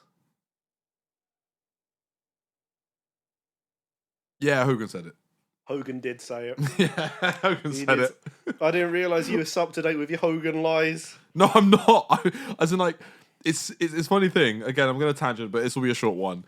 He's up there the list of people that keep getting called out for being bullshitters, like sportsmen. Yeah. It's him, LeBron James, for some reason, in a similar fashion. People keep clowning him for claiming he was like part of things or was there for things that he couldn't have possibly been there for, or he's just straight up lying for PR's sake. Like, fuck knows what's going on. That's mental for LeBron James though, because his sport's real. He actually did things.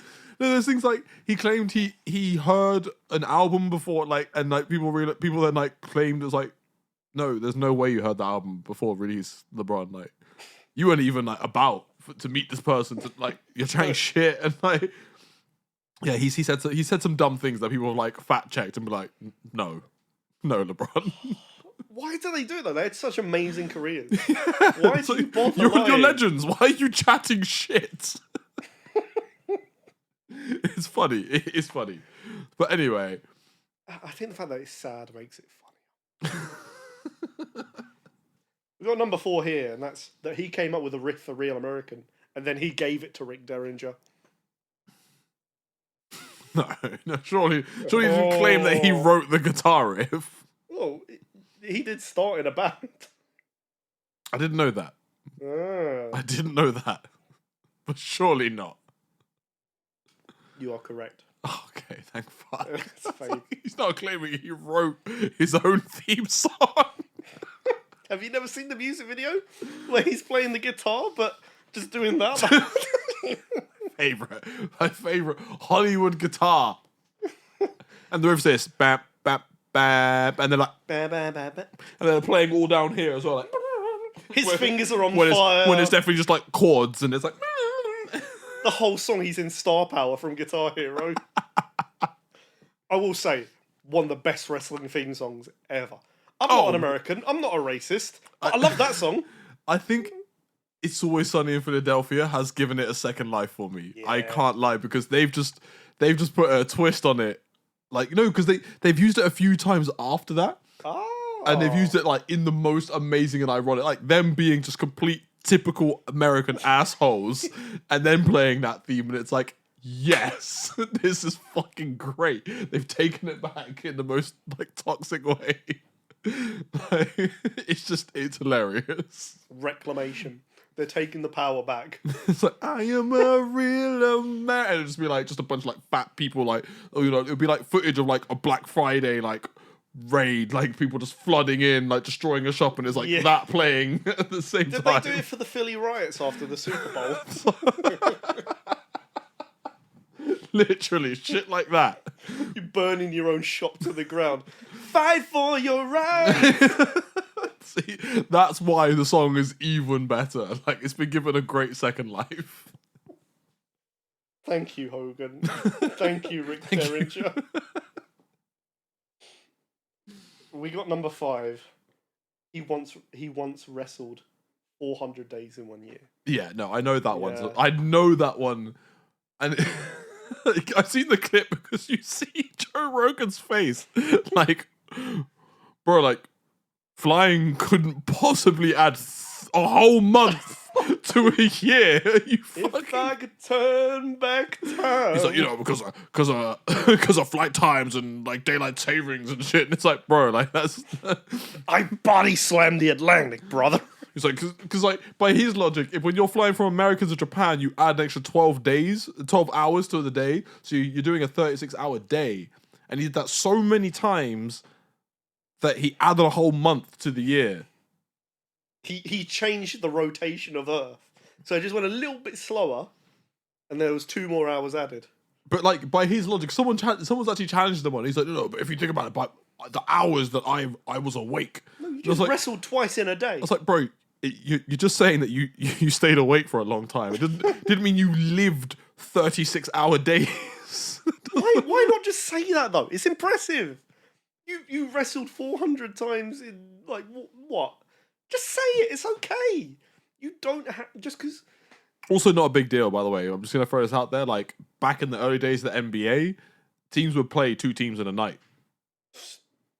No need for that, is there? Imagine that. Like, you'd never have that today. Like, a football team would play, like, one arena, then go across London and play another 90-minute game against another team. Christ, I wouldn't want West Ham to do that. Because the scheduling's that fucked, you know, Right, we got number 6. Andre the Giant weighed in 700 pounds when Hogan slammed him at Mania. Fat bastard. Because he's been drinking beer all night. You know, you must have heard stories about him pounding like 100 beers in a night. Well, before our match at WrestleMania, he pounded like 250, which added about a whole 200 pounds to his weight. And I still body slammed him. So I body slammed a 700-pound man. That is Hogan logic. Like, that is Hogan logic. That is Hogan logic. Which makes it so difficult to answer because I don't know if you understand fucking Hogan logic that well. No, Logan's way too grounded for this. I will say Logan is very, very grounded. Have you been watching his podcast? No. It's annoying. I went into the suicide forest, brother. It's annoyingly good. His one with Rhea has been... I watched half of it the other day. Really fun. Really interesting. I love Rhea. It's been easier for me to like Logan ever since I looked at Jake Paul. He's the good one. He's the fucking annoying one that's like desperately prying for attention in annoying ways. During the George Floyd riots, he was there helping people like board up shops and help out. Jake Paul was fucking looting. You know, that's the difference between the two. That's why I have no problem with him. The juvenile one. Yeah. I have no problem with Logan being in the business. Logan's genuinely become a businessman. He is a businessman, and he's like, he has so much respect, and like that's why I like watching his podcast, especially because he's just interviewing wrestlers at the moment. And you just see like he has the utmost respect for wrestling and wrestlers and their legacy, and it's so funny because like he's actually so humble as well. He's so humble. Like you see him like joking about like things that he needs to take on board and things like, you know, his one with John Cena, like it's great. It's actually so great. Back to why Hogan's a fucking lunatic. Where do we start? I want to say he didn't say he body slammed 700 pounds. He did. Fuck! I held back here because he actually said that he tore every muscle in his back when he did it. You fucking dick. Wait, what was that? That was number 6. That was number 6. It's 4-2. It's 4-2. Again, I need 2 more to keep 2 my more. belt. Within give you all 5 those- minutes, we're going to have a very kind lady knock on this door. So we need to get this done. Number 7. Elvis Presley was a huge fan of Hogan, even though he died before his debut.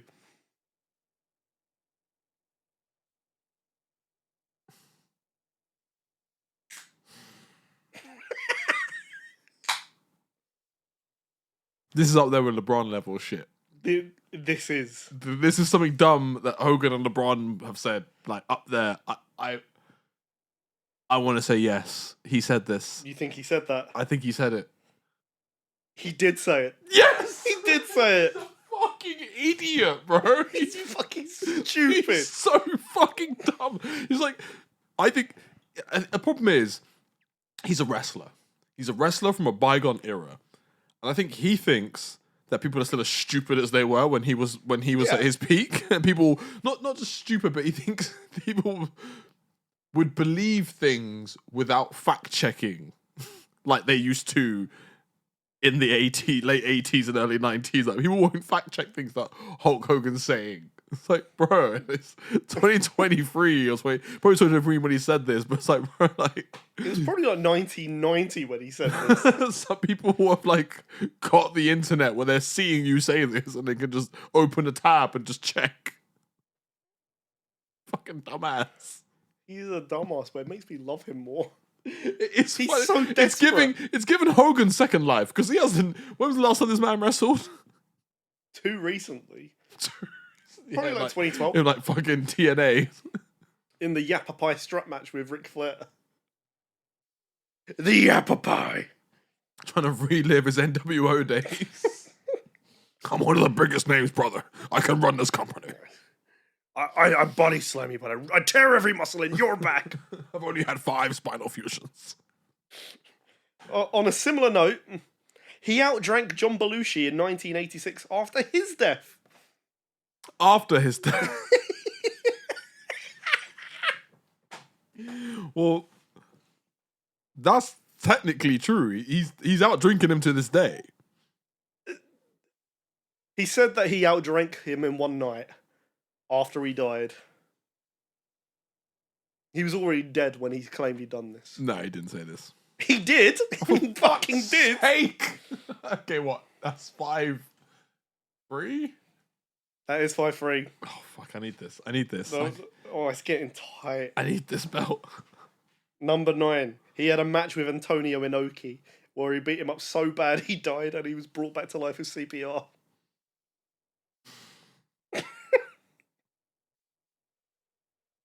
I murdered a man in cold blood, brother. How do you drop a leg on someone and kill them? Oh shit! The strap! Sorry, it's invincible. It costs £20. It's not invincible. £20 is a lot. The replicas are like 20 times that much.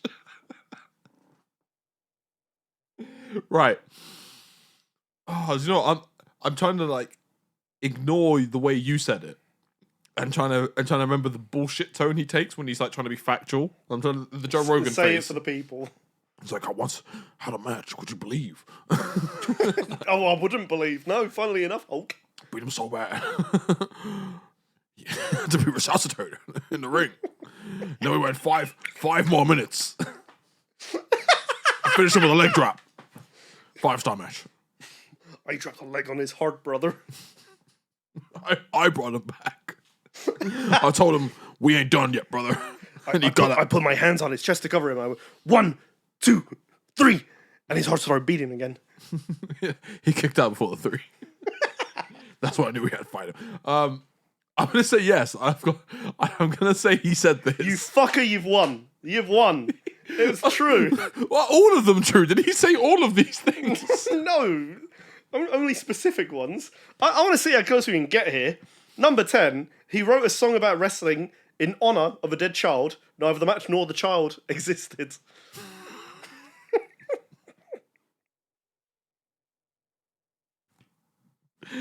Wait, say it again.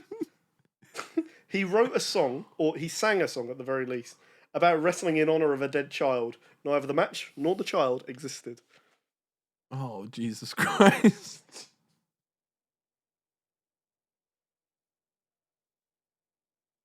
Yeah, he did it. You're damn right he did it. Sake. And he released it on an album. Oh, Terry. Terry Bollea. Terry, you fucking nutter. I don't know how many bumps you've taken, bro, but it's too many. The story of this, on the album, he sings about, like, he went out, he did a Make-A-Wish for a kid, and he was like, I'm gonna wrestle for you, brother. He shakes the little kid's hand. He goes out to the ring, and he looks for the seat where the kid's supposed to be, and the kid's not there because he's died. But the problem is, he says that this happened when I wrestled at Wembley. He's never wrestled at Wembley. He never wrestled at Wembley. Oh no. Can you imagine them trying to come up with a song? What if we make up a kid? It's almost like he should be in the gang for It's Always Sunny. Like... If Danny DeVito dies, just get Hogan in. Well, no, it's like since I don't know his real name, but Rowdy Roddy Piper died. Like, he should be the new maniac. Like, he should just be the lunatic. Lunatic. He should play himself solidly. Just meets the gang and just tells them bullshit stories. Just film him on set, and then just drop the scenes in. Did you know Lita was supposed to have a live sex celebration with me? She was begging for it. She was gagging for it, brother. He was on the roster at that time, wasn't he? He was. That's. I feel like we've gone from The Rock to Hogan, obviously because of the quiz, but that's something I do forget. I forget about the deep Hulk Hogan run that I fully witnessed the entirety of. I'm sorry. Sorry. I know. It's fucking crazy. It was between that and fucking JBL. Like, these were planting the seeds for me to stop. Yeah. Like, they removed Kane's mask. Hulk Hogan came back, put on a mask, got the WWE Championship again. Oh. Then loses to fucking JBL of all fucking people. No, Hogan didn't lose to JBL. Who did he lose to? He lost to Brock. Undertaker. Oh, he lost to Taker. Brock beat him by bear hugging him, which is fucking great. He didn't want to wrestle Brock. I remember that. No, that's Stone Cold. No, they wrestled on SmackDown. No, as in he didn't want to actually put Brock over, but he was told to, I believe. So I believe there was a whole issue amongst a lot of people with Brock. Like, it was so evident from these stories that, like, Vince was hyped, and I think rightfully so to a lot of wrestlers. Like, Vince had brought in a lot of muscle-bound, lunatic-looking beasts. It's like, the next big thing. You gotta put him over. And, like, a lot of people... Matt Morgan's such good shit, brother. A lot of people had been stung, putting over someone who then had just amounted to nothing. Yeah. So I think by the time it got to Brock, I think people were a bit reluctant. It was like, no, Vince. Like, no, I'm putting my foot down. No, like, this is just another muscle-bound freak. Yeah, he in a few years' time, you'll have Heidenreich. He'll be the same thing, you know. And it was just lucky that he did hit gold with Brock. But like we said, there was many, like Chris Masters, Heidenreich. Well, all these were after Brock, in fairness. But the vibe is the same. But there were people before this. Yes. That's what I mean. And that's what I mean. Like, unfortunately. He had been looking for a muscle-bound freak, and then I keep making this comparison, but I don't think anyone's getting it. There was a movie called Little Giants. It's like American football movie, and like it's about yeah, I've seen it. It's about these underdogs, and they fucking put a football team together, and they try to recruit this like army guy's son who's like this fucking freak muscle bound kid for his age, and like when I first saw Brock Lesnar, he reminded me of this guy. Like, you're introduced to him, and he's just like, he's supposed to be like 12, and he like lifts a fucking like fridge off a truck, and everyone's like, and like he like tackles some kid and basically nearly kills him. It's like, that was Brock Lesnar. Why are you letting him play? Like, he shouldn't be playing with these people. Giving a bear hug to a 55-year-old man.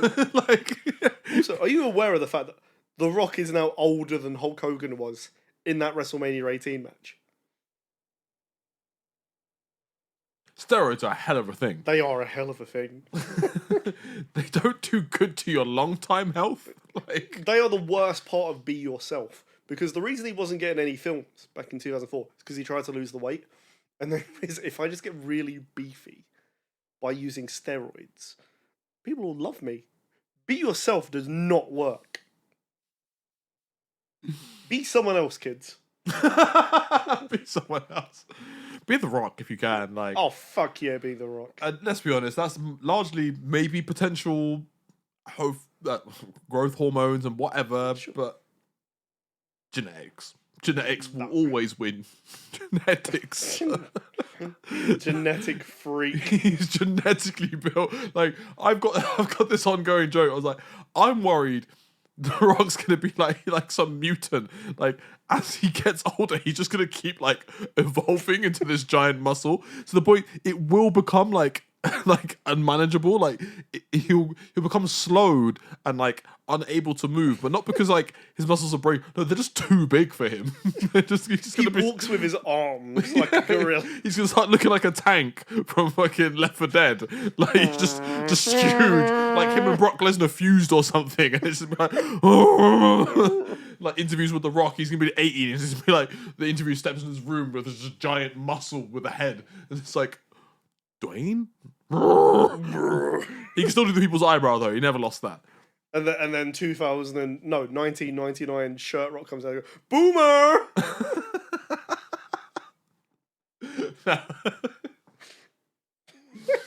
I'm gonna highlight one last thing before we potentially get kicked out.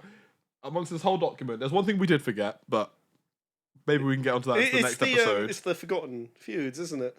My other favourite is the thing I'll never let go for the rest of our time, especially this season, which is your worst take.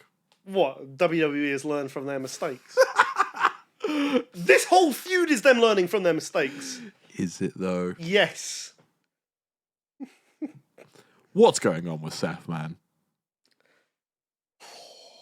What is going on with Seth? Yeah, exactly. He's not the worst part of this feud. Roman's the worst part of this feud. I don't think he is. Because honestly, when... Did you see his promo? Like, not SmackDown last night, the week before. He was terrible. He doesn't need to cut a solid promo anymore. Because he can't. But he was terrible. He's quite good. I feel like he's doing this, like, you know, let's be honest. I feel like we all know he's going to lose now. He has to. It's time for him to lose. So... Yeah. He's doing his best to sort of hold on to the character, even though, you know, he knows like this, by no showing. This has to be the final phase because there's nowhere else for this to go anymore. Like, you know, The Rock's not ending it. There's literally, if Cody doesn't end it, I admit there is no one else. But it also it's going to fall into Gunther territory where it's like you've literally run through the entire roster. Yeah. If you shamefully, if it's someone that's already beaten you, it's a bit boring. Like, it's someone you've already beaten, sorry. Unless which is why I'm annoyed by the Cody thing. It's like, he's being beaten by someone he's already beaten. Yes, by shenanigans, but it's like, at least if Sammy beats Gunther, it's someone who he hasn't beat. You're not wrong. You're not wrong. But I think sometimes when you have someone who's lost before, but you can see that sort of gleaming, I know I can do this. That's when it plays back into my issue before. I was like, I would have loved this story if for the entire last year, Cody hadn't had nothing to do with I will Roman. also say they were nowhere near each other. Literally, like, the closest they got was the Raw after WrestleMania. He asked for a rematch, gets F5 by Brock, and then just goes on for a fucking whole tangent until the Rumble. Yeah, he was nowhere near the title picture. He was fighting Dom. It made no sense. It actually did make more sense for him to go for Seth because he'd been closer to Seth this whole time. But it's a matter of pride, isn't it? You don't want to beat the guy you've beaten 3 times. Yeah, you go for the one that the crowd have been telling you to go for this whole time. That feeds into your story. But it mattered to him. He has to beat Roman because he knows he could have beaten him last year. All I'm saying is, at this point, when he finally does beat Roman, I feel like it might ruin his title run. Because now, like, he wins, right? Who now we now need to build someone up to be a contender, which is why my whole issue with the Uwu. Right? Well, they've gone too crazy with the Uwu. You've created the Uwu, and someone held. As soon as it was created, someone held it for like infinity. Now the next person to hold it isn't going to hold it for that much time. I mean, they're already going to pale in comparison to the last person who held it, and you've got to now find a compelling person to beat the person who beat the guy who held it for forever. That's a difficult task. I mean, I'm already seeing Cody as a 6-month title reign. Yeah, it almost he might lose it to Gunther. He has to be a multiple time winner to make up for it because at this point. But then what the story? He completes the story and it finishes and then holds the title for 6 months. That's terrible. Like this is what I mean. No, they've literally cornered themselves with this. You go on to the inevitable. No, the story doesn't end here. It's about the journey with the title. This is why the story is bullshit. It's not. It's cute. It's lovable. We love the story. I fucking hate the story. I love the story because I love Cody. I just think he just seems like a nice guy. It breaks kayfabe. I'm sorry. It ruins kayfabe to me because for me, the analysis in me makes me want to analyze the story, and I'm like, it's not that compelling. I'm sorry, and the way that it's going to be complete isn't that compelling to me. It's just, it's not been executed well enough, and if anything. My problem with it is like if you're gonna do this, do it well, and that, like feeding into what I just said, like his post run isn't going to be something that's story worthy to me. He's gonna lose to someone that isn't gonna make his story worthy. Like he needs someone that like if anything, it would actually make sense for The Rock to be the one who beats him. Do you remember? So he can beat like I said earlier weeks ago about. We haven't had someone rubber band win their title back in like forever. No, and I do think that's quite fun. I think that's engaging. I feel like this would be a great time to do that. Have him win it, lose it, win it back. I mean, the first thing I'm going to say is, do you remember who Stone Cold's first title defense was after he won it against Shawn Michaels? I don't know. There you go. Sometimes it's not like that. Sometimes it's just about the weekly television and just building up the legacy. Well, no, but you can equally... Oh, no, I'm not going to ask you because you're smarky as fuck. I'm like, who was Romans? Who cares? Yeah, exactly. So I think it plays at that place. But that's more just like the history lesson. Someone knows the answer to that question. Yes. I'm not smarky enough to know the answer to that question. I will also say, though, I wouldn't be shocked if The Rock was added to the title match on night 2. Nah, that would ruin it. Bloodline rules. That would ruin it. If anything, what I would prefer if CM Punk was added to the Drew McIntyre one. Oh, Christ, no. What do you mean, Christ, no? The man hasn't done anything since he's been back. He came back. He's made of glass. He came back, did the Rumble, didn't win. And he's been great. He's actually been great. And if anything, he's had his surgery. I feel like they're teasing it. And we're this close to them confirming that he's been added. And why would you add him? To save the Seth story, because the Seth Drew thing, someone pointed this out. I think it was actually Rhea and Logan pointed this out. Drew is carrying this fucking story. Fuck yeah, he is, and that's why. It's not even the on-screen shenanigans. It's him on social media. I would even go so far as to say, just to make Drew look strong, you put that as the opening match of night 1. But the only reason I wanted to add CM is just. CM, they're on a first name basis. just to make it more interesting and have him have an interesting element. I feel like there's always like room to do something fun and interesting with like who gets pinned, especially with a triple threat like this. Like have him pin CM Punk. Considering, I like that. Considering this entire time he's been trashing CM Punk more than he's been trashing Seth. Add CM Punk, have him pin CM Punk, and then we've got a whole story of this trio now. Like CM Punk cost Seth his title to Drew, and it's like Seth has already pointed out he hates CM Punk. So how interesting? Yeah. How interesting of it's like this love triangle, but it's like a hate triangle instead. You create this hate triangle of like Drew hates them both because they both are getting opportunities. Like he just doesn't like them. Seth hates Punk. Punk wants the title. Drew wants you've got this interesting hate triangle going on. You've won me over. You've won me over big time with that, actually. Add us to creative for fuck's sake. No, add him to creative. Just add him. I No, can't do what he does. I need you to back me up because you've got like deeper knowledge than I do. So like Yeah. maybe if I like I'll be the fact checker. if I miss like a step or like a potential story angle, you be like, there's this as well. And then we course correct, and then we take it from there. We'll split the salary. We don't care. Yeah, I'll take that. We'll split the salary for free tickets for life. It's cool. We'll be the guy in the green shirt who's always in the front row. Right? I think we've absolutely killed it here. I think I'm going to go piss. I need to piss. I can't so believe bad. that our friend has let us go on this long after it, unless no one has a booking. Which Maybe. point, I think actually the whole day was free for this room. I swear. To we'll God. try and sneak in a second episode. I'm going to go piss. Let's just say Thank goodbye. you for listening. Please edit this well, Ishan. Or me. We'll see it. I guarantee if you do this one, it will come out before that second one. Sorry, I feel like I didn't parade this. I'm still the champ. Cunt. Which means the picture is coming. You're wondering, what does that mean? Yeah, I said if I keep the belt, I'll add the pictures at the end of the episode. So coming here will be the picture of me semi-naked with the title. Good night, everyone. I hate this podcast.